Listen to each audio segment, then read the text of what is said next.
উচ্চারণ করছি আলহামদুলিল্লাহ। অগণিত অজস্র অসংখ্য সীমাহীন দুরূদ এবং সালাম পেশ করছি আমাদের সর্বশ্রেষ্ঠ নবী সৈয়দুল মুরসালিন খাতামুন নবিয়্যিন মুস্তাফা মুহাম্মদ রাসূলুল্লাহ সাল্লাল্লাহু আলাইহি ওয়াসাল্লামের উপর। অতঃপর দুরূদ পেশ করছি তার আহলে আয়াল এবং সকল আসহাবায়ে কেরামের উপর। আমরা পড়ছি আল্লাহুম্মা সাল্লি আলাইহিম আল্লাহুম্মা বারিক আলাইহিম। সম্মানিত উপস্থিতি মুসলিনে কেরাম, আজকে আমরা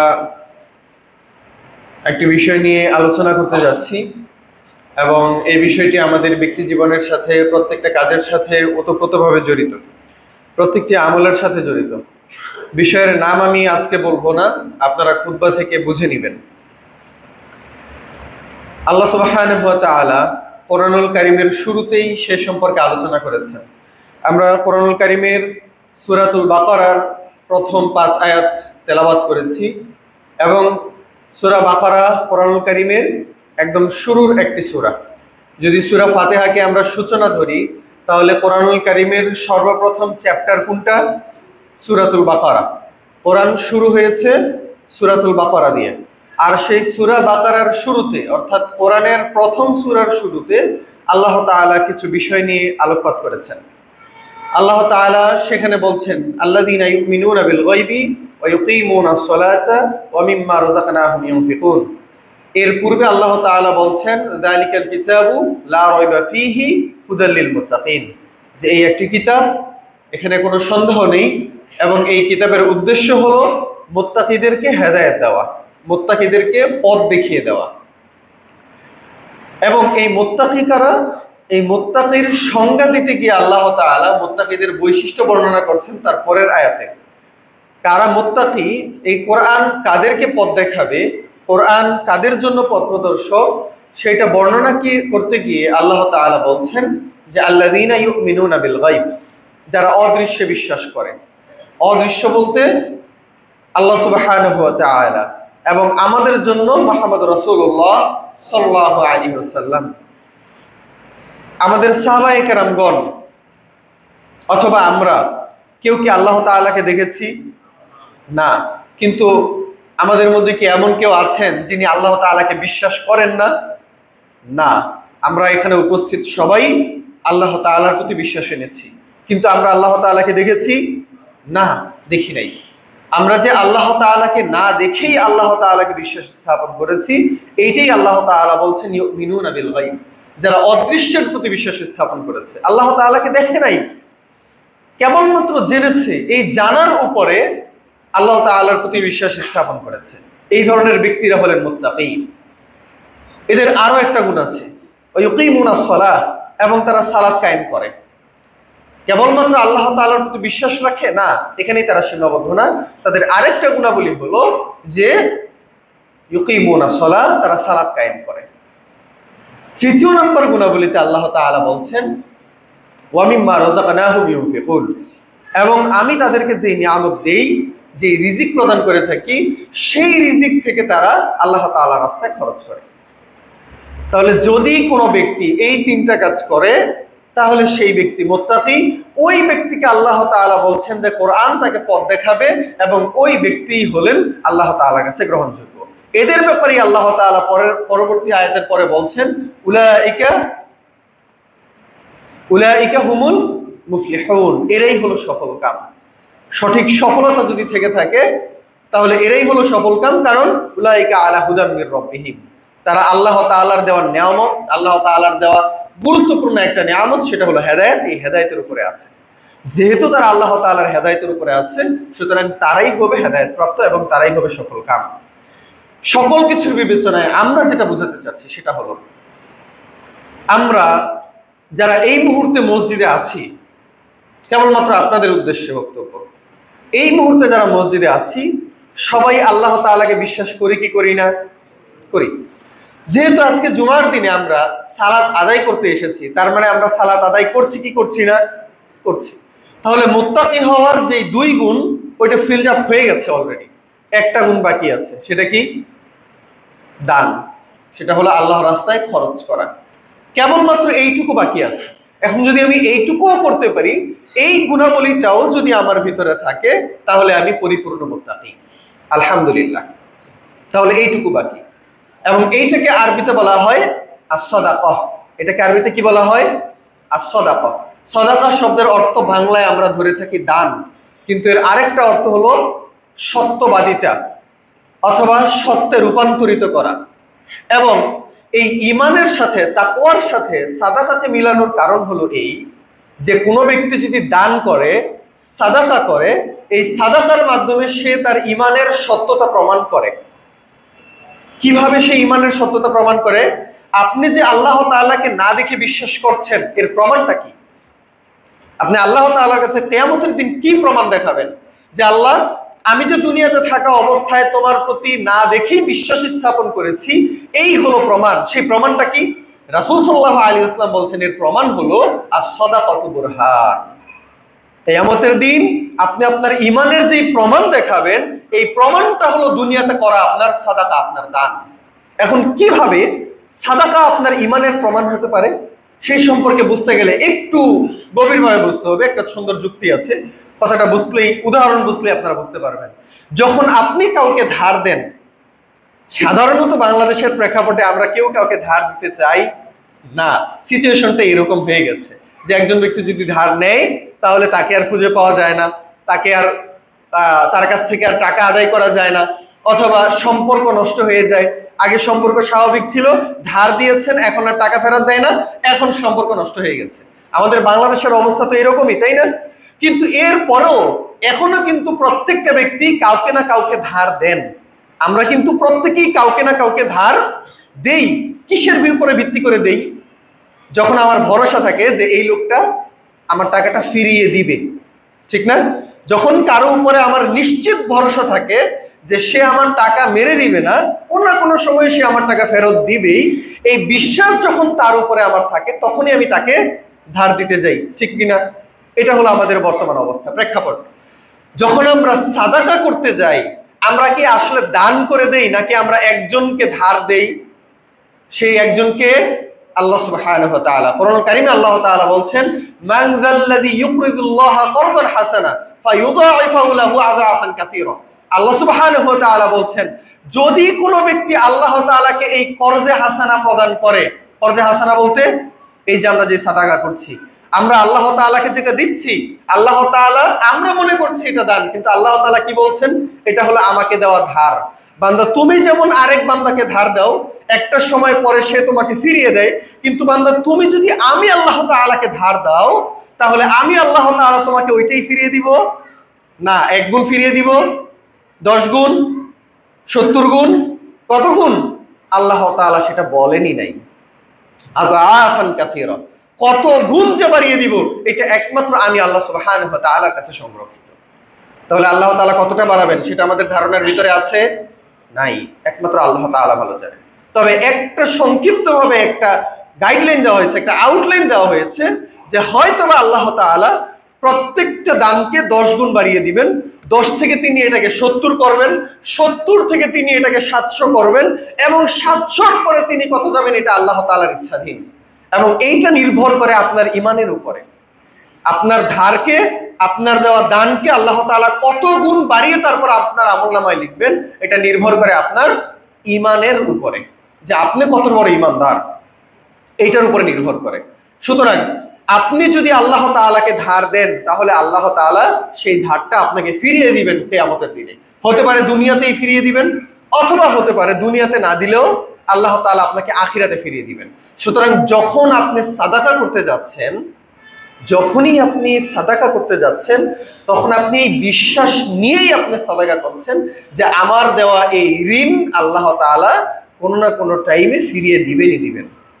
তো যদি আপনি আপনার বন্ধুকে ধার দিতে যান, ওই টাইমে যেমন আপনার তার প্রতি বিশ্বাস থাকার কারণে আপনি তাকে ধার দেন, একই রকম ভাবে যদি আপনি আল্লাহ তাআলাকে ধার দেন, তার মানে বোঝা যায় যে আপনি আল্লাহ তাআলাকে বিশ্বাস করেছেন বলেই আপনি আল্লাহ তাআলাকে ধার দিয়েছেন। আর এই বিশ্বাসের কারণেই এইটা হবে প্রমাণ, এবং কিয়ামতের দিনে আপনি আপনার ঈমানকে প্রমাণিত করার জন্য যেটাকে প্রমাণ হিসেবে উপস্থাপন করবেন, এটা একমাত্র সাদাকা ছাড়া আর কিচ্ছু না।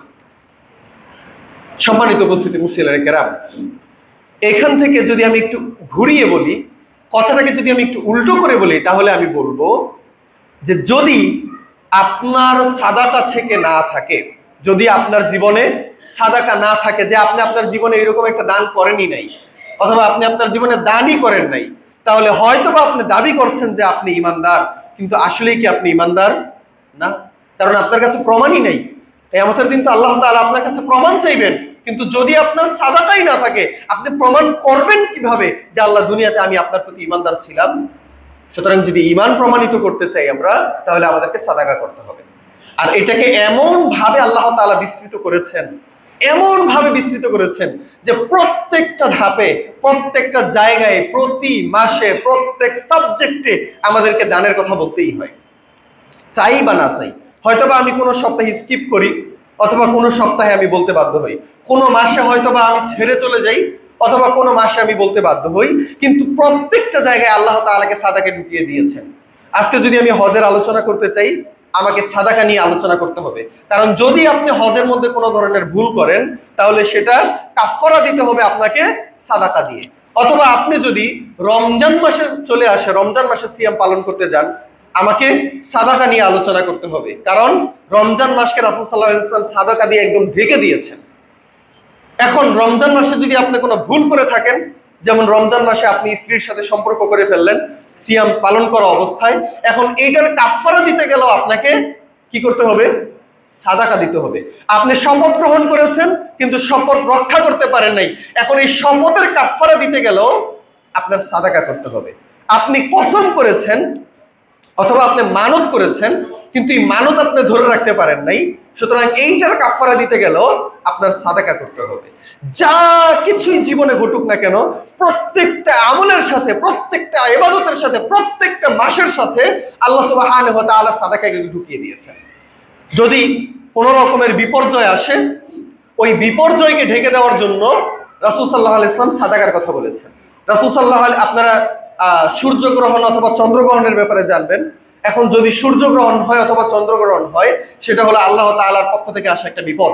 রাসূল সাল্লাল্লাহু আলাইহি ওয়াসাল্লাম বলছেন যে ফাইদা রাআইতুম যালিক, যদি তোমরা দেখো যে খুসুফ হচ্ছে, সূর্যগ্রহণ অথবা চন্দ্রগ্রহণ হচ্ছে, ফাদুল্লাহ, আল্লাহ তাআলার কাছে দোয়া করো, সল্লু, সালাত আদায় করো, ওয়া তাসাদদাকু, এবং সাদাকা করো।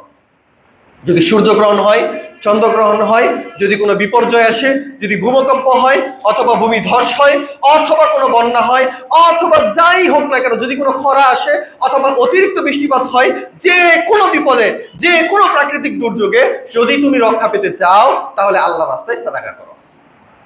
এখন যদি তুমি শারীরিকভাবে অসুস্থ হয়ে পড়ো, ওইটার ক্ষেত্রেও তুমি আল্লাহর রাস্তায় সাদাকা করো। রাসূল সাল্লাল্লাহু আলাইহি ওয়াসাল্লাম বলছেন যে তুতফিউ মারদাকুম বিসসাদাকা, তোমাদের কোনো ব্যক্তি যদি অসুস্থ হয়ে পড়ে, তাহলে অসুস্থতার চিকিৎসা কেবলমাত্র ডাক্তারের কাছে যাওয়া নয়, কেবলমাত্র ডাক্তারের ফিস ভরা নয়, কেবলমাত্র ডিসপেন্সারিতে ওষুধের ফিস ভরা নয়, বিল ভরা নয়, আরেকটা জায়গায় বিল করতে হয়, সেটা কি?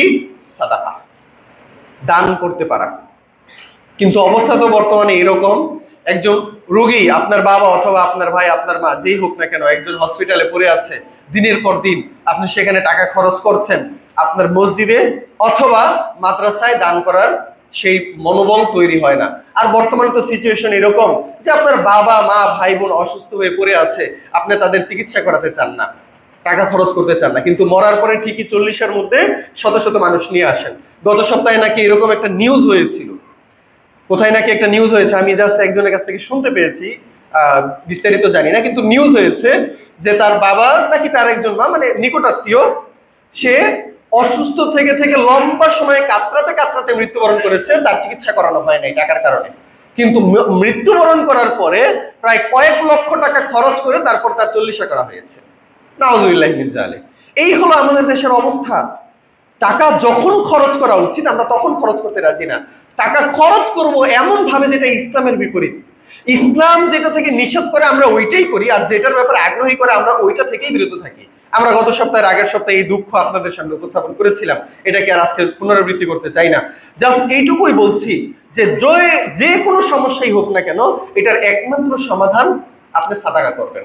আপনি অসুস্থ, সাদাকা করেন। আপনার প্রচুর পরিমাণে পাপ হয়ে গেছে, পাপ থেকে বাঁচতে চান, সাদাকা ছাড়া তো কোনো উপায়ই নাই, কোনো উপায়ই নাই। আল্লাহ রাব্বুল আলামিন কোরআনুল কারীমের বলছেন ইন্নাস সাদাকাত ইউযহিবনা ইন্নাল হাসানাত ইউযহিবনা সাইয়্যাত, যে নেক আমল পাপকে ঢেকে দেয়, পাপকে গুড়িয়ে দেয়, ঢেকে ফেলে। এবং হাসানাত বলতে কি বোঝানো হয়েছে? আপনি কোন নেকের মাধ্যমে আপনার পাপকে ঢাকবেন? রাসূল সাল্লাল্লাহু আলাইহি ওয়াসাল্লাম হাদিসের মধ্যে বলছেন একদম স্পেসিফিকলি, ডিরেক্টলি, যে ইন্নাস সাদাকাত তুতফিউল খতিআ কামা ইউতফিউল মাউন নার। রাসূল সাল্লাল্লাহু আলাইহি ওয়াসাল্লাম বলছেন যে মানুষের সাদাকা, মানুষ যদি দান করে তাহলে তার এই দান তার পাপকে এমন ভাবে নিভিয়ে ফেলে যেরকম আগুনকে পানি নিভিয়ে ফেলতে পারে। আগুনকে পানি যেমন ঠিক 100% উইদাউট এনি টেনশন, কোনো রকমের সন্দেহ ছাড়া, কোনো রকমের টেনশন ছাড়া নিঃসন্দেহে আমি বলতে পারি যে এখানে আগুন জ্বলছে, আমি যদি এখানে পানি ঢালি এটা নিভে যাবে। এইটা যেরকম ভাবে চিরন্তন সত্য, এটা যেরকম ভাবে 100% সার্টেন, একই রকম ভাবে যদি কোনো ব্যক্তি দান করে তাহলে তার দানটাও যে তার পাপকে নিভিয়ে দিবে, তার পাপকে ধ্বংস করে দিবে, নষ্ট করে দিবে, এইটাও ঠিক একই রকম ভাবে নির্দিষ্ট এবং নিশ্চিত। সুতরাং যদি আপনি পাপ করেন, পাপ থেকে নিজেকে মুক্ত করার জন্য কি করতে হবে? দান করতে হবে। যদি আপনি অসুস্থ হয়ে পড়েন, অসুস্থতা থেকে রোগ মুক্তি নিতেও আপনাকে দান করতে হবে। যদি আপনার কোনো রকমের বিপর্যয় আসে, প্রাকৃতিক বিপর্যয় আসে, অথবা অর্থনৈতিক বিপর্যয় আসে, অথবা যে কোনো রকমের বিপর্যয় আসে, তখনও আপনি আল্লাহর রাস্তায় দান করবেন। এটা অন্যতম একটা পদ্ধতি। এমনকি যদি আপনার অর্থনৈতিক বিপর্যয় আসে তখনও, এটা একটু আকর্ষণীয় বিষয়, যে যখন আপনি ফিনান্সিয়াল ক্রাইসিসে ভুগছেন, যখন আপনার অর্থনৈতিক চাপের মধ্যে আপনি আছেন, আল্লাহ তাআলা আপনাকে বলছেন যে আপনি তখনও দান করেন। আল্লাহ রাব্বুল আলামিন কোরআনুল কারীমে বলছেন আল্লাযীনা ইউনফিকুনা ফিস সাররাই ওয়াদ দাররা। বেসিক্যালি আমরা যখন দান করি, আমরা কিসের মধ্যে দান করি? যখন আমাদের স্বাচ্ছন্দ্য থাকে, যখন আমাদের অর্থনৈতিক অবস্থা ভালো, যখন আমার কাছে উদ্ধৃত টাকা আছে, আমি মাসে 50,000 টাকা কামাই, আমার 40,000 টাকা খরচ হয়, 10,000-এর মধ্যে 9,000 ব্যাংকে রাখলাম, 1,000 আল্লাহ রাস্তায় দান করে দিলাম। এটা 1,000 দান করে দিলেও আমি পারি, কারণ এখানে 10,000 উদ্ধৃত আছে। কিন্তু আল্লাহ তাআলা বলছেন কেবলমাত্র যখন টাকা উদ্ধৃত থাকে তখন না, বরং যখন তুমি অর্থনৈতিক ঝামেলায়ও থাকো, যখন তোমার স্বাচ্ছন্দ্য থাকে না, তখনও তুমি আল্লাহ রাস্তায় দান করো। এবং রাসূল সাল্লাল্লাহু আলাইহি ওয়াসাল্লাম বলছেন বেলাল রাদিয়াল্লাহু তাআলা আনহুকে কেন্দ্র করে, উদ্দেশ্য করে, যে ইয়া বেলাল আনফিক, হে বেলাল তুমিও দান করো, হে বেলাল তুমিও দান করো। ওয়ালা তাখশা মিন যিল আরশি ইকলালা, এবং আরশের অধিপতির কাছে এরকম আশঙ্কা করো না যে তিনি তোমাকে গরিব বানিয়ে দিবেন। এই হাদিসটা আমাকে প্রচুর পরিমাণে ভাবায়। এটা সাধারণ কোনো হাদিস না।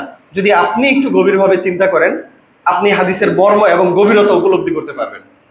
রাসূল সাল্লাল্লাহু আলাইহি ওয়াসাল্লাম দান করতে বলছেন কাকে? দান করতে বলছেন কাকে এই হাদিসে? বেলাল রাদিয়াল্লাহু তাআলা আনহুকে। এই ব্যক্তি কে? সবচাইতে বেশি গরিব। যদি আপনি আমাকে এক কথায় জিজ্ঞাসা করেন যে আল্লাহ রাসূল সাল্লাল্লাহু আলাইহি ওয়াসাল্লামের যুগে সবচেয়ে গরিব কে ছিল, আমি চোখ বন্ধ করে বলবো যে ভাই বেলাল। বেলালের চাইতে গরিব আর হতেই পারে না। হ্যাঁ, আরো অনেক গরিব আছে, কিন্তু বেলালের চাইতে আর গরিব কেউ নাই। কারণ এই হলো বেলাল, যে মাত্র দাসত্ব থেকে মুক্তি পেয়েছে।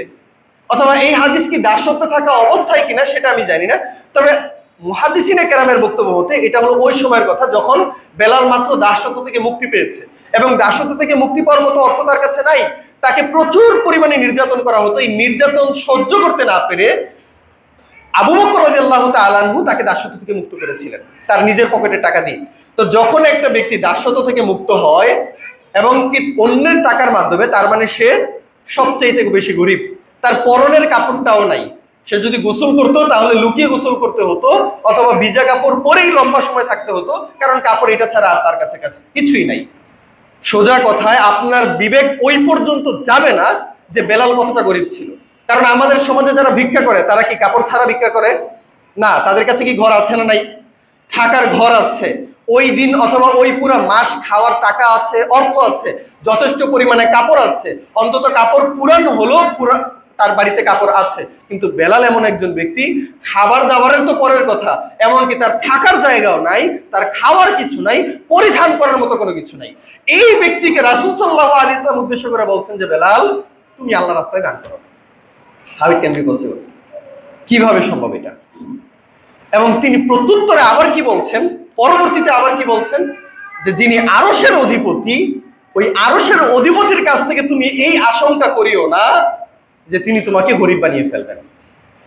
ভাইরা আমার, প্রশ্ন হলো, আমাদের মাঝে কি এমন কেউ আছি যিনি বেলালের চাইতে গরিব? আছেন এরকম কেউ? অন্তত যেহেতু আমরা প্রত্যেকেই অন্তত পক্ষে 2টা পোশাক পরিধান করেছি প্রত্যেকেই, তার মানে এখানে অন্তত এমন কেউ নাই যিনি বেলালের চাইতে গরিব।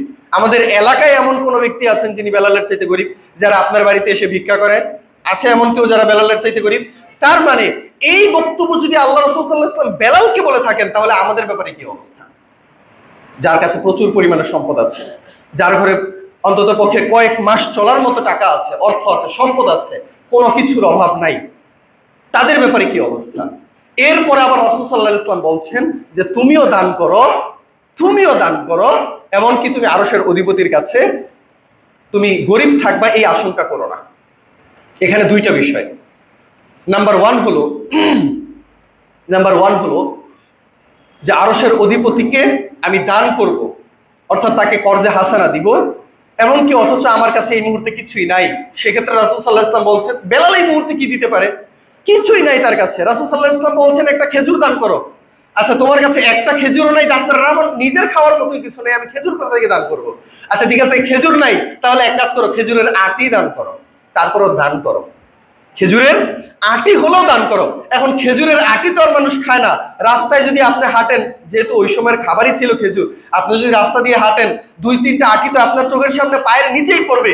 তারপরে রাসূল সাল্লাল্লাহু আলাইহি ওয়াসাল্লাম আপনাকে বুঝাচ্ছেন যদি কিচ্ছু দান করার না থাকে, রাস্তা থেকে টুকিয়ে অথবা রাস্তা থেকে নিয়ে 1 মুঠ বালু নাও অথবা 1 মুঠ মাটি নাও, তারপরে 1 মুঠ মাটি হলেও আল্লাহ রাস্তায় দান করো, তারপরেও যেন তোমার দানের অভ্যাসটা থাকে, তারপরেও যেন তোমার দানের ধারাবাহিকতাটা বজায় থাকে। যত গরিবী হালতে তোমার আসুক না কেন, তুমি যেন দান থেকে ছুটে না যাও, কিছু হলেও দান করবা। এখন যদি কিছু থেকে না থাকে, তাহলে যা নাই ওই সেখান থেকেই দান করো, প্রয়োজনে রাস্তা থেকে কোনো কিছু কুড়িয়ে নিয়ে হলেও তুমি আল্লাহ রাস্তায় দান করো। এটা হলো বক্তব্য। আর দ্বিতীয় বক্তব্য হলো, দ্বিতীয় যেটা বোঝানো হচ্ছে যে যেই মহান রব্বুল আলামিন, রব্বে কারীম, যুল আরশ, যুল জালালি ওয়াল ইকরাম, যিনি, তার কাছে কোনো কিছুর ঘাটতি আছে নাই, তিনি তোমাকে দেওয়ার জন্য প্রস্তুত, কিন্তু তুমি নেওয়ার জন্য প্রস্তুত না। কারণ তোমার হাতে যেটা আছে তুমি সেটা ছাড়তে রাজি না। কোনো বড় কিছু নিতে হলে হাতে যেটা আছে সেটা ছেড়ে তারপরে নিতে হয়, তুমি তোমার হাতে রেখে ওইটাকে নিতে পারবা না। সেজন্য যদি তুমি দান করতে পারো, তবেই আল্লাহ সুবহানাহু ওয়া তাআলা তোমাকে আরো বাড়িয়ে দিবেন। আল্লাহ রাব্বুল আলামিন তোমার জন্য প্রস্তুত আছেন, he is prepared all the time. তিনি সবসময় তোমার জন্য প্রস্তুত, তিনি তোমাকে প্রদান করবেন। আমাদের কাছে একটা হাদিস আমরা এত বেশি পরিমাণে বলেছি খুতবায়, আশা করি আপনাদের সকলের মুখস্থ আছে, যে লাউ ইন্না আউওয়ালাকুম ওয়া আখিরাকুম ওয়া ইনসাকুম ওয়া জিন্নাকুম ক্বামু ফি সাইদিন ওয়াহিদ ফাসাআলু মিন্নি কুল্লা মাসআলাতা ফাআতাইতু কুল্লা ওয়াহিদিন আন মাসআলাতিহি। আল্লাহ রাসূল সাল্লাল্লাহু আলাইহি ওয়াসাল্লাম বলছেন যে আল্লাহ তাআলা বলছেন হাদিসে কুদসি, যদি তোমাদের প্রথম থেকে শেষ পর্যন্ত, আপনাদের হাদিস মনে আছে না, যদি তোমাদের প্রথম থেকে শেষ পর্যন্ত, অর্থাৎ আদম থেকে নিয়ে যত মানুষ এসেছিল, আসছে এবং কিয়ামত পর্যন্ত আসবে, ইনসাকুম ওয়া জিন্নাকুম, শুধু মানুষ না, এই মুহূর্তে পৃথিবীতে মানুষের সংখ্যা হলো 8 বিলিয়ন। তাহলে এর আগে কত কোটি মানুষ গেছে আমরা জানি না, এর পরে কিয়ামত পর্যন্ত আরো কত কোটি মানুষ আসবে আমরা জানি না। তাহলে সকল মানুষ, কেবলমাত্র মানুষ না, আবার সাথে জিনও, সকল মানুষ, সকল জিন যদি একটা ময়দানে দাঁড়ায় এবং আল্লাহ তাআলার কাছে চায়, তার মন ইচ্ছা অনুযায়ী সে সবকিছু চায় এবং আল্লাহ তাআলা তার সকল ইচ্ছা পরিপূর্ণভাবে পূরণ করেন, তারপর আল্লাহ তাআলা বলছেন যে আমার দেওয়ার ভান্ডার থেকে বিন্দু মাত্র কমে যাবে না। আমি এই হাদিস কখনোই বুঝতাম না, হ্যাঁ আমি বিশ্বাস করতাম এটা কিভাবে হতে পারে, কিছু হলেও তো কমবে। আমার কাছে ধরুন এখানে প্রায় 600 পৃষ্ঠা আছে, আপনি আমার কাছে চাইলেন যে ভাই একটা পৃষ্ঠা আমাকে দিয়ে দেন, আমি আপনাকে একটা পৃষ্ঠা দিয়ে দিলাম। যদি আমি এখান থেকে একটা পৃষ্ঠা দিয়ে দেই, তাহলে এটা কি বোঝা যাবে? বোঝা যাবে না, কিন্তু কমলো তো, অন্তত কিছু তো কমলো। এখানে 600 পৃষ্ঠা আছে, 611 পৃষ্ঠা আছে, আমি যদি আপনাকে একটা পৃষ্ঠা দিয়ে দেই, তাহলে এখানে 610 পৃষ্ঠা থাকবে, বোঝা যাবে না, কিন্তু কমবে তো। কিন্তু আল্লাহ তাআলা বলছেন যে কিছুই কমবে না, এটা কিভাবে হতে পারে? তো হঠাৎ আমার কাছে একবার মনে হলো, আমি একটা জায়গা থেকে বুঝতে পারলাম, যখন আমি টিচার হলাম, ছাত্রদের খাতা দেখছি, এখন প্রত্যেকটা খাতায় বেসিক্যালি 100 করে মার্ক থাকে। এখন আমি এখানে চিন্তা করলাম যে আমি যদি প্রত্যেককে 100 করে মার্ক দেই, 100তে 100 দিলাম, কাউকে কম দিলাম না, সবাই আমার কাছে চাইলো যে স্যার আমাকে 100তে 100 দিয়েন, 1 মার্কও কাইটেন না, আমি সবাইকে যদি 100 করে মার্ক দিয়ে দেই, আমার নাম্বার থেকে কি কিছু কমে যাবে? না, কারণ এই জিনিসটা অ্যাবস্ট্রাক্ট, বাংলায় কি বলে, আচ্ছা সরি, মানে এই জিনিসটা এমন একটা জিনিস যেটাকে দেখা যায় না। তাহলে আমার বান্দার ক্ষেত্রেই যদি এরকম হয় যে আমার স্টুডেন্টরা সবাই আমার কাছে 100 মার্ক করে চাইলো, আমি সবাইকে 100 মার্ক করে দিলাম, কিন্তু আমার মার্ক থেকে বিন্দু মাত্র কমলো না, তাহলে রব্বে কারিম যিনি আমাকে সৃষ্টি করেছেন, যিনি পুরো জাহান সৃষ্টি করেছেন, যিনি সবকিছুকে সৃষ্টি করেছেন, এই স্রষ্টা যদি আমাদের সবাইকে সবকিছু দান করেন, তার ভান্ডার থেকে কি কমে যাওয়ার আশঙ্কা আছে? আমি জানি না আমি বুঝতে পেরেছি কিনা, কিন্তু অন্তত এই উদাহরণ দিয়ে আমি আমার নিজেকে সান্ত্বনা দিতে পারি যে আমি আল্লাহ রাস্তায় যতই দান করি না কেন, আল্লাহর ভান্ডার যেহেতু অফুরন্ত, সুতরাং আল্লাহ তাআলা আমাকে দিবে না অফুরন্ত। জাস্ট বিশ্বাসটা রাখতে হবে এবং সে অনুযায়ী আল্লাহর রাস্তায় দান করে যেতে হবে। এটা হলো আমার দায়িত্ব। এখন আমি এই দায়িত্বটুকু যদি পালন করি, আল্লাহ সুবহানাহু ওয়া তাআলা আমাকে দিবেন। আর যদি আমি এর পরেও আল্লাহ রাব্বুল আলামিনের রাস্তায় দান করতে না পারি, তাহলে আমার কৃপণতা কোন পর্যায়ে? কৃপণতা কোন পর্যায়ে? আল্লাহ রাসূল সাল্লাল্লাহু আলাইহি ওয়াসাল্লাম বলছেন, একটা হাদিস আপনাদের মনে থাকার কথা, যে যেই ব্যক্তি কৃপণ এবং যেই ব্যক্তি দানবীর, এই দুইজনের উদাহরণ রাসূল সাল্লাল্লাহু আলাইহি ওয়াসাল্লাম স্বয়ং দিয়েছেন সহিহ বুখারীতে। রাসূল সাল্লাল্লাহু আলাইহি ওয়াসাল্লাম বলছেন, লম্বা হাদিস, আমি শুধু বাংলায় বলছি সংক্ষিপ্তভাবে। রাসূল সাল্লাল্লাহু আলাইহি ওয়াসাল্লাম বলছেন যে যেই ব্যক্তি দান করে, সেই ব্যক্তি, যেই ব্যক্তি কৃপণ, ওই ব্যক্তির পোশাকটা হলো লোহার বর্ম।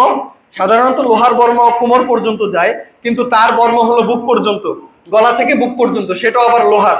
তো যখন সে দান করতে যায়, সেটা আরো বেশি চুপসে আসে, কোনোভাবেই সে তার বুককে বিস্তৃত করতে পারে না, কারণ এমনিতেই বর্ম লোহার, তার উপরে আবার চুপসে আসছে, যখন সে হাত বাড়াতে যায় তখন এটা আরো বেশি চুপসে আসে। আর যখন যেই ব্যক্তি দানবীর, ওই ব্যক্তির পোশাকটা হলো সাধারণ কাপড়ের এবং পাতলা নরম, খুব কি বলে, ঢলঢলে, ফাজফাজ। রাসূল সাল্লাল্লাহু আলাইহি ওয়াসাল্লাম বলছেন যে খুব ঢলঢলে, এবং তার কাপড়টা এত লম্বা যে তার, ধরেন আমরা যে পাঞ্জাবি পরেছি, আমার পাঞ্জাবি আমার এই পর্যন্ত এসেছে, কিন্তু ওই ব্যক্তির কাপড় যেটা, তার একদম আঙুল পর্যন্ত ঢেকে গেছে, এত লম্বা কাপড়, তার পায়ের আঙুল পর্যন্ত ঢেকে গেছে, এত লম্বা কাপড়, মানে পুরো শরীর জুড়ে শুধু কাপড় আর কাপড়। আর সে যখন দান করতে যায়, তখন তার কাপড়গুলো আরো বেশি লম্বা হয়ে পড়ে, আরো বেশি বড় হয়ে যায়। রাসূল সাল্লাল্লাহু আলাইহি ওয়াসাল্লাম এই হাদিসের দ্বারা কি বুঝাচ্ছেন? তাহলে কৃপণ একটা, তার কাপড় এমনিতেই সংকীর্ণ, তার উপরে আবার লোহার বর্ম, সে যখন দান করতে যায় তখন এটা আরো বেশি চেপে আসে। আর যখন দানবীর ব্যক্তি দান করতে যায়, তখন তার কাপড় এমনিতেই বিস্তৃত, সে যখন দান করতে যায় তখন এটা আরো বেশি ফুলে ফেপে ওঠে। রাসূল সাল্লাল্লাহু আলাইহি ওয়াসাল্লাম এটার মাধ্যমে বুঝাচ্ছেন যে এটা হলো আমাদের মানসিক অবস্থা। কৃপণ ব্যক্তি যখন দান করতে যায়, এমনিতেই সে সব সময় অর্থনৈতিক সংকটের ভিতরে থাকে। ভাই, ওর মাসের ইনকাম যদি 2 লাখ টাকাও হয়, তারপরও সে সব সময় সংকীর্ণ অবস্থায় থাকে। আরে ভাই, টাকা নেই, কেমনে দান করি, নিজেই চলতে পারতেছি না, ওই প্রজেক্টটা দাঁড় করাতে পারতেছি না, ওই যে ওই কোম্পানিতে আমার শেয়ার দেওয়া আছে, ওই শেয়ারকে আমি ফিল আপ করতে পারতেছি না টাকার অভাবে, দান করি কিভাবে? আমার ওই যে একটা ফ্যাক্টরি আমি দাঁড় করাইছি, টাকার কারণে যথাযথভাবে সব প্রয়োজনীয় মেশিন কিনতে পারতেছি না, দান কিভাবে করব? সে 2 লাখ টাকা, 5 লাখ টাকা, 10 লাখ টাকা ইনকাম করলো, তার সংকীর্ণতা এবং টান সারা জীবন থেকেই যায়, সারা জীবন থেকে যায়।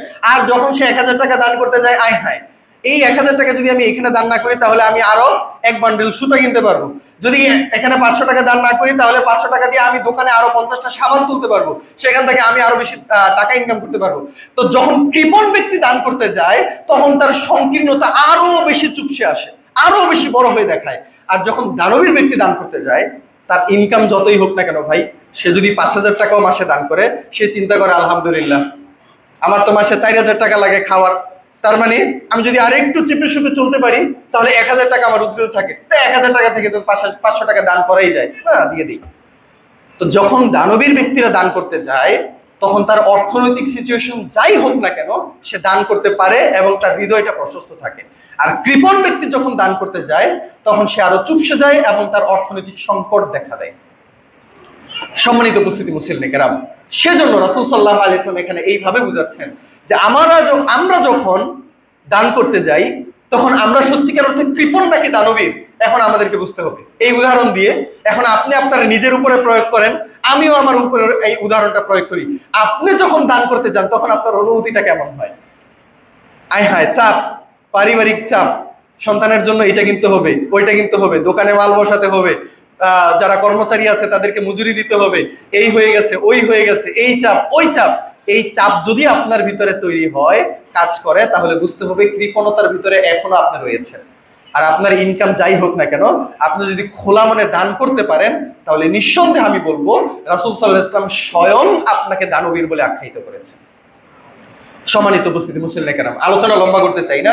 যে বিষয় নিয়ে আমরা শেষ করতে চাই সেটা হলো যে এইটাই হলো এমন একটা বিষয়, এটা কেন এত গুরুত্বপূর্ণ দেখেন। রাসূল সাল্লাল্লাহু আলাইহি ওয়াসাল্লাম বলছেন, ইত্তাকুন নার ওয়ালাউ বিশিক্কি তামারা, তুমি জাহান্নামের আগুন থেকে নিজেকে রক্ষা করো, যদিও খেজুরের অর্ধেক দান করে হয়, খেজুরের আটি দান করে হয়, তারপরেও তুমি আল্লাহর রাস্তায় দান করো এবং জাহান্নামের আগুন থেকে রক্ষা করো। কারণ আমাদের জীবনের একমাত্র সাফল্য যদি হয়, ফামান যুহজিহা আনিন নারি ওয়া উদখিলাল জান্নাহ ফাকাদ ফাজ, যে ব্যক্তিকে জাহান্নামের আগুন থেকে রক্ষা করা হলো এবং জান্নাতে প্রবেশ করানো হলো, সত্যিকার অর্থে সফল কাম একমাত্র ওই ব্যক্তি। তো যদি জাহান্নামের আগুন থেকে রক্ষা পাওয়াটাই তোমার একমাত্র সফলতা হয়ে থাকে, রাসূল সাল্লাল্লাহু আলাইহি ওয়াসাল্লাম বলছেন যে জাহান্নামের আগুন থেকে রক্ষা পাওয়ার একমাত্র পদ্ধতি হলো দান করো। যদি অর্থ থাকে, প্রতি মাসে 1000, 5000, 10,000, 1 লাখ দান করার সামর্থ্য থাকলে দান করো। ওই পরিমাণ সামর্থ্য না থাকলে 500 দান করো। 500 সামর্থ্য না থাকলে 100 দান করো। 100 সামর্থ্য না থাকলে 10 টাকা দান করো। 10 টাকার সামর্থ্য না থাকলে 1 টাকা দান করো। 1 টাকার সামর্থ্য না থাকলে রাস্তা থেকে কিছু কুড়িয়ে নিয়ে এক মুঠ বালি নাও, বালি নিয়ে তারপর আল্লাহর রাস্তায় দান করো, তারপরও দান করো। কারণ এটাই একমাত্র পদ্ধতি যদি তুমি চূড়ান্তভাবে সফল হতে চাও।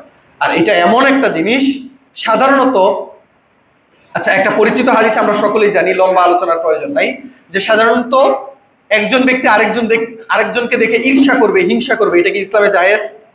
না, কিন্তু দুইটা জায়গায় জায়েজ। তার মধ্যে একটা কি? দান। একজন ব্যক্তি আল্লাহর রাস্তায় দান করে কিন্তু আমি করতে পারছি না, এটা দেখে হিংসা করা উচিত, ঈর্ষা করা উচিত। আরেকটা বিষয় এরকম দানের সাথে সম্পৃক্ত, সেটা হলো যে ইসলামের মধ্যে সাধারণত কানে কানে কথা বলা নিষিদ্ধ। আপনারা ধরেন 3-4 জন বসে আছেন, 2 জন ব্যক্তি চুপে চুপে কথা বলছে, কানে কানে একজন আরেকজনের সাথে ফিসফিস করে কথা বলছে, এটা ইসলামের মধ্যে হারাম, নিষিদ্ধ, এটা নিষেধ করা আছে। কিন্তু রাসূল সাল্লাল্লাহু আলাইহি ওয়াসাল্লাম বলছেন যে একটা জায়গায় এই চুপি চুপি কথা বলা জায়েজ, আর সেটা হলো দান। লা খায়রা ফি নাজওয়াকুম ইল্লা আস-সাদাকাহ, চুপি চুপি করে কথা বলা কোনো জায়গায় জায়েজ নাই, উত্তম না। তবে কেবলমাত্র যদি একজন আরেকজনকে দানের ব্যাপারে আগ্রহী করে যে বন্ধু দান করো, তাহলে এটা জায়েজ। উদাহরণস্বরূপ এরকম সিচুয়েশন অনেক টাইমে হয় আমাদের। ধরেন আমরা এখানে মসজিদের কোনো একটা কিছুর জন্য আমরা দান কালেক্ট করছি, অথবা এবং সেই ক্ষেত্রে আমি আপনার কাছে দান চাইছি, তো আপনি দান করলেন। এখন আপনার পাশের বন্ধু সে বসে আছে, সে দান করছে না, আপনি বন্ধুকে একটু ধাক্কা দিয়ে বলেন, বন্ধু একটু দান করে দে, যা আছে দিয়ে দে, 500 দিয়ে দে, 1000 দিয়ে দে। রাসূল সাল্লাল্লাহু আলাইহি ওয়াসাল্লাম বলছেন যে এটা হলো উত্তম কাজ। অথবা 2 জন বন্ধু রাস্তা দিয়ে হাঁটছেন, রাস্তার পাশে একটা মিসকিনকে পেলেন, গরিবকে পেলেন, আপনি আপনার বন্ধুকে বললেন যে বন্ধু কিছু দিয়ে দে, দান করে দে। আপনি কানে কানে বললেন, চুপি চুপি বললেন, এটা হলো সওয়াবের কাজ। চুপি চুপি কথা বলা জায়েজ নাই একাধিক মানুষের ভিতরে, কিন্তু যদি সেটা দানের ব্যাপারে হয় তাহলে কেবলমাত্র জায়েজ যে এটা না, বরং খয়র, রাসূল সাল্লাল্লাহু আলাইহি ওয়াসাল্লাম বলেছেন যে এটা উত্তম, এটা শ্রেষ্ঠতম জিনিসের একটা। সুতরাং সম্মানিত উপস্থিতি মুসলিম কেরাম, সকল রুলস ভেঙে যায় কোথায়? কেবলমাত্র দানের জায়গায় এসে, যেখানে একে অপরের ব্যাপারে ঈর্ষা করা জায়েজ নাই, কিন্তু ঈর্ষা করা জায়েজ কখন? যদি সেই বিষয়টা হয় দানের ক্ষেত্রে। একজন আরেকজনের সাথে চুপিসারে কথা বলা জায়েজ নাই, কিন্তু সেটা জায়েজ কখন? যদি সেটা হয় দানের ক্ষেত্রে। সকল নিয়ম, সকল রুলস ভেঙে যায় একমাত্র দানের জায়গায় এসে, কারণ এটা এতটাই গুরুত্বপূর্ণ, এতটাই বড় বিষয়। কিন্তু তারপরও আমরা অধিকাংশ মানুষ দান করার ব্যাপারে আগ্রহী হতে পারি না। এবং সেই ক্ষেত্রে আমি বলবো যে যারা প্রকৃতপক্ষে দান করতে পারেন না, তারা সত্যিকার অর্থে তারা তাদের ভাগ্যের উপরে পরিপূর্ণ বিশ্বাস আনতে পারেন নাই। আমরা খুতবার শুরুতেই বলেছিলাম যে আপনি যে আল্লাহকে বিশ্বাস করেন, এটার প্রমাণ হলো যে আপনি আল্লাহ রাস্তায় দান করেন। কারণ যখন আপনি আল্লাহ রাস্তায় দান করেন, তখন আপনি এই বিশ্বাস আপনার হৃদয়ে ধারণ করছেন যে আল্লাহ আপনাকে কিয়ামতের দিন ফিরিয়ে দিবেন, এটাকে বহু গুণ করে। রাসূল সাল্লাল্লাহু আলাইহি ওয়াসাল্লাম বলছেন, যখন একজন বান্দা আল্লাহ রাস্তায় একটা খেজুর দান করে, তখন আল্লাহ তাআলা এটাকে লালন পালন করেন, ইউরাব্বিহা। রাসূল সাল্লাল্লাহু আলাইহি ওয়াসাল্লাম বলছেন যে আল্লাহ সুবহানাহু ওয়া তাআলা তখন এটাকে লালন পালন করেন। লালন পালন করে এটাকে কখনো উহুদ পাহাড় সমপরিমাণ করে তারপর তার আমল নামায় যুক্ত করে দেন। আপনি দান করেছেন মাত্র একটা খেজুর, কিন্তু এটার আকৃতি দিয়েছেন উহুদ পাহাড়ের সমান, তারপর আল্লাহ তাআলা আপনার আমল নামায় সেটাকে যুক্ত করে দিয়েছেন। এই জন্য ইবনুল জাওজি রাহিমাহুল্লাহ তিনি বলছেন যে কিয়ামতের দিন কিছু মানুষকে এমন দেখা যাবে যারা বেঁচেছে 100 বছর, কিন্তু কিয়ামতের দিন যাওয়ার পরে মনে হবে যে সে বেঁচেছে মাত্র 1-2 বছর। আর কিছু কিছু মানুষকে পাওয়া যাবে যে জীবনে বেঁচেছে হয়তো বা 20-25 বছর, কিন্তু কিয়ামতের দিন আল্লাহ তাআলার সামনে দাঁড়ানোর পরে দেখবে যে সে মনে হয় বেঁচেছে কয়েক হাজার বছর। সে তার আমল দেখে অবাক হবে এবং আল্লাহ তাআলাকে জিজ্ঞাসা করবে যে আল্লাহ, সম্ভবত এই আমলটা আমার না ভুল করে আমার কাছে চলে এসেছে, কারণ আমি এত লম্বা সময় বাঁচিয়েই নাই। যেই পরিমাণ আমল দেখা যাচ্ছে আমার লেখা, এই পরিমাণ আমল আমি করিই নাই জীবনে, সুতরাং সম্ভবত অন্য কারো আমল ভুল করে আমার নামে রেজিস্টার হয়েছে। আল্লাহ সুবহানাহু ওয়া তাআলা বলবেন যে না বান্দা, এটা অন্যের আমল না, এটা এমন কোনো ব্যক্তির আমল না যে 1000 বছর 2000 বছর বেঁচেছে, বরং এটা তোমারই আমল। যে এই ব্যক্তিটা মাত্র 20 বছর অথবা 30 বছর অথবা 50 বছর বেঁচেছিল, কিন্তু তুমি আল্লাহ রাস্তায় এত পরিমাণ দান করেছো যে আল্লাহ তাআলা তোমার দানকে বর্ধিত করতে করতে করতে করতে এটা 1-2 হাজার বছরের অধিক ব্যক্তির পরিমাণ গিয়ে পৌঁছিয়েছে। তার বিপরীতে একজন ব্যক্তি হয়তো বেঁচেছে 100 বছর, 90 বছর, 80 বছর, কিন্তু কিয়ামতের দিন আল্লাহ তাআলার সামনে যখন গিয়ে দাঁড়াবে তখন দেখবে যে সে মাত্র 1-2 বছর বেঁচেছে, কারণ তার দানের পরিমাণই অল্প, তার সওয়াবের পরিমাণ অল্প। দেখলে মনেই হচ্ছে যে মাত্র মনে হয় একজন ব্যক্তি জন্মগ্রহণ করেছিল, তারপরে আবার মৃত্যুবরণ করেছে, আল্লাহ রাস্তায় বেশি আমল ইবাদত করার সুযোগ পায় নাই, এই কারণে সে তার আমলটাকে বড় করতে পারে নাই। এই জন্য উলামায়ে কেরাম বললেন যে তুমি যা ধ্বংস করলা সেটা তোমার না, তুমি যা আল্লাহ রাস্তায় খরচ করতে পারলা সেটাই প্রকৃতপক্ষে তোমার। তো তুমি প্রতি মাসে 50,000 টাকা করে ইনকাম করো, প্রতি মাসে বেসিক্যালি তুমি 50-40 হাজার টাকা ইনকাম করো, 40,000 টাকা তুমি তোমার নিজের জন্য খরচ করো, বাকি টাকা থেকে অথবা এই 50,000 থেকে তুমি কয় পার্সেন্ট আল্লাহ রাস্তায় দান করতে পারলা, সেটা হলো গুরুত্বপূর্ণ বিষয়। সম্মানিত উপস্থিতি মুসলিম কেরাম, সুতরাং আমাদের উচিত আল্লাহ সুবহানাহু ওয়া তাআলার রাস্তায় খরচ করা। আমরা যতদিন বাঁচি সেটাকে যেন ভালোভাবে ইউটিলাইজ করতে পারি, সেটাকে যেন যথাযথভাবে ব্যবহার করে সর্বোচ্চ দান করে আমরা আমাদের আমলকে সর্বোচ্চ চূড়ায় নিয়ে পৌঁছাতে পারি। আল্লাহ সুবহানাহু ওয়া তাআলা আমাদের সকলকে সেই তৌফিক দান করুন। আল্লাহ।